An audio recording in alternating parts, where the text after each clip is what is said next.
Good afternoon, everyone. I am filming today from my chapel, and today's video is going to be about ministry tools for spiritual warfare in the peacetime and in the wartime.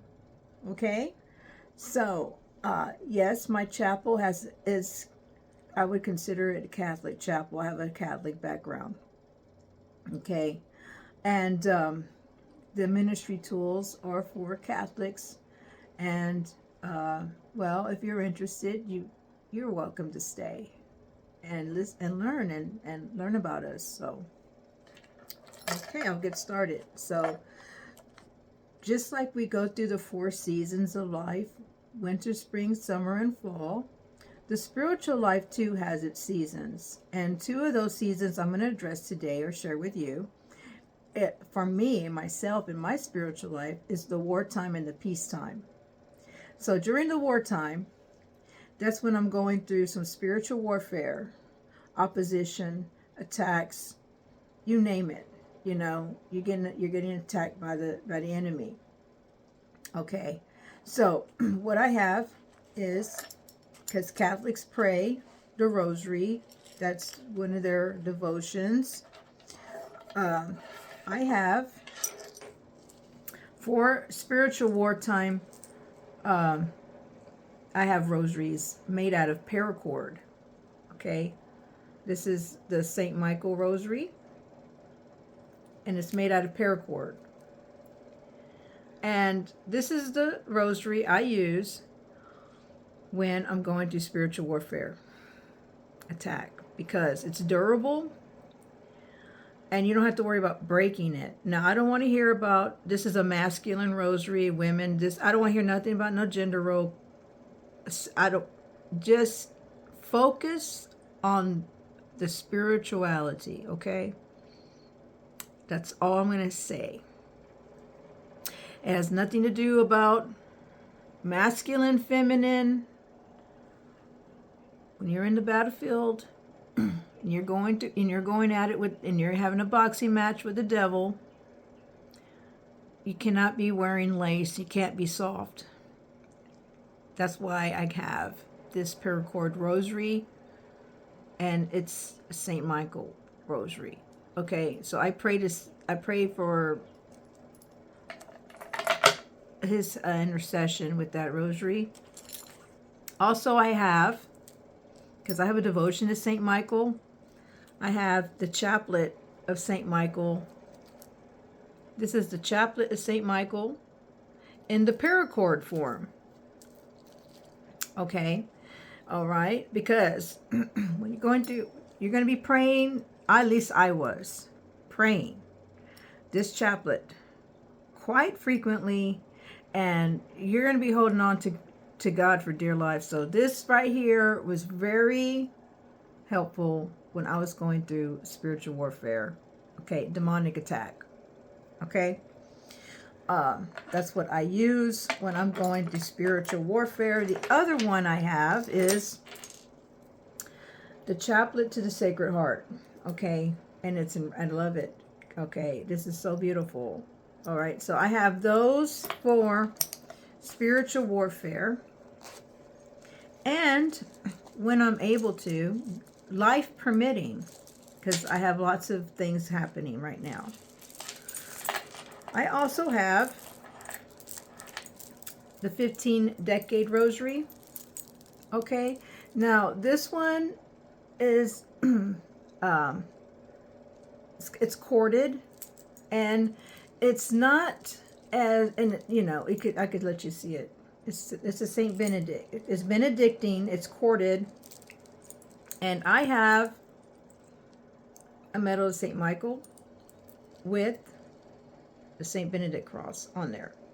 And this one is more quieter to pray in a chapel, and you don't disturb anybody.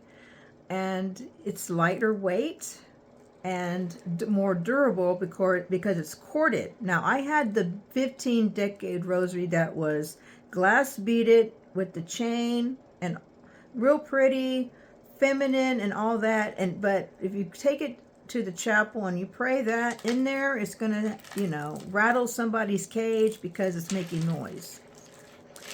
All right. Unless I'm praying with that one at home and I don't have to worry about disturbing anybody, I will use that one. And I have it's in red. Okay. The other one I have for wartime is my regular rosary. Now, my regular rosary I have is for peacetime. That's when things are calmer.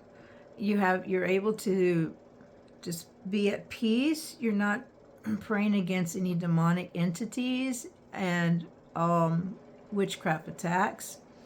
And your mind, and you can just relax and calm down, okay? Because the battle is over with. Things are clearing up. You're able to just breathe. Okay. So that's my regular rosary that I have. And it is Benedictine and made out of onyx beads. The other one I have, now this is when I am out and, you know, you could calm down and I'm dressed as a lady. Okay, so this right here is the other rosary I have. So yes, I have a feminine side. All right. All right. So that's my other rosary I have. And this is Our Lady of Grace. I have a devotion to Our Lady of Grace. So I keep it right here in this little pouch right here. And I carry this. I found this little pouch. I found this and I keep it in this pouch right here. And I placed a journal. I made this journal and I keep this little journal there. And then a Bible, a mini Bible that I decorated. Okay. And yes, it's a Bible that I decorated. And I keep that all together in here. You know, that's the Bible I did. Yes. So I have a feminine side when I'm not doing spiritual warfare. Okay. I'm able to be feminine. All right. You're able to, when the battle is over, you're able to have the lace. And that's comforting. Okay. So this is like my comfort after the warfare. That's my spiritual warfare tools. I have a devotion to Mary and Saint Michael and also Saint Benedict. And you can see that us and also the Sacred Heart. You can also see that in my tools for ministry. My ministry is right now, I'm going to become a chaplain. Okay. And I am still in seminary. And during my time in seminary, I would pray the Sacred Heart chaplet. And I dedicated my studies to the Sacred Heart of Jesus while I was in seminary. Because when you're in seminary, the enemy will try to send all kinds of distractions and things to try to take you away from what God's calling you to. And there are even things that he will send to you that will try to take your heart away from him while you're in seminary. Okay? So I just want to let you know that I know that for a fact, because during this encounter with this demonic episode I had, I was tempted just like Jesus was tempted. Okay? I was offered the world just like he was. I was offered a lot of things. I was offered the same things Jesus was offered while he was in the desert. okay, by this demonic thing. All right. So I had already, in my formation years with a religious order that's no longer there, I wish they were, I had already gone through those spiritual exercises on how to deal with those temptations that Jesus faced in the desert. So that's how I was able to combat against these temptations that was being offered, because I was already prepared and trained for that years before I even encountered it in my life. And I am grateful to them for that. Okay. All right. So those are my tools for spiritual warfare. The other tool I have is, I'm wearing it, and this is the Saint Benedict exorcism cross. It has been blessed by the Benedictine priests, and it's also been touched to the relic of the true cross. I keep this very close to me at all times. Whether you can see it whether I have it wearing outwardly or inwardly, I have that on my person. Yes. Okay. I memorized the prayer that comes with the medal, and that prayer has helped me with this demonic attack. Yes. I've also had wearing this, I've seen it ward off individuals. Just me wearing this. I was at a fabric store a couple of years ago, and I was having some fabric cut for me. And I was just standing there, wasn't saying anything. I wasn't doing anything except waiting for my fabric to be cut. And then the lady cutting my fabric manifested. And she tried to run away from the cutting table. And she was forced to finish her work because she saw this. I don't know what she was feeling. I didn't ask. I kind of knew what was happening, and I was not able to minister to her because, well, she was trying to run away. All right? Okay. I was in a hospital setting. I was working in a hospital setting when I had this. This is how long I've had this crucifix. I was working in a hospital setting. I came out of a patient room, and a coworker was coming down the hall toward me, and I had this underneath my clothing because you can't wear this outwardly in a hospital. All of a sudden, something, right when she was about to get 6 feet in front of me, something made her turn around and go back to where she came from. Okay, so I've just had those kinds of experiences with my Saint Benedict medal cross here. Okay? Yes.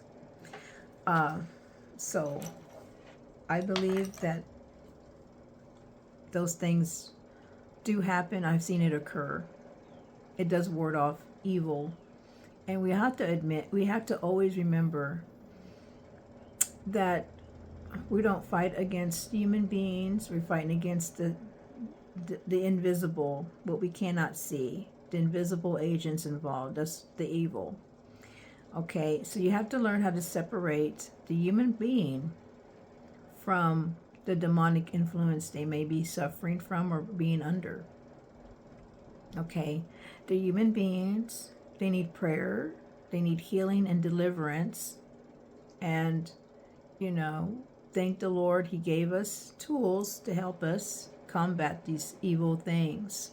Okay? All right, well, yes, I have my crucifix in my chapel covered for Lent this year, as I do every year. And I kind of did not want to cover the cross this year because with what I was going through, I really wanted to keep it uncovered. But I will be uncovering it very soon. Yes, I'm feeling the Holy Week. And because I've been in an environment where I'm not distracted, and I can focus on Holy Week, and I can, God's able to work on me and my soul during this Holy Week. And yet we are entering the Lord's Passion. Yes. And, yeah, I'm feeling it. That's all I can tell you. Feeling the Lord's passion. And His passion means more than ever before this year to me because of what He has done for me this year with His passion. Yes. So His passion has become my passion, I guess you could say. And I don't want to see a cross covered up like this for too much longer. So forgive me. They're tears of being touched by God. It's the Holy Spirit touching me. I'm not hurting, and God's not hurting me. It's just tears of gratitude for His work on the cross for me personally. All right. Y'all have a blessed Holy Week, and y'all take care, and God bless you. Bye-bye.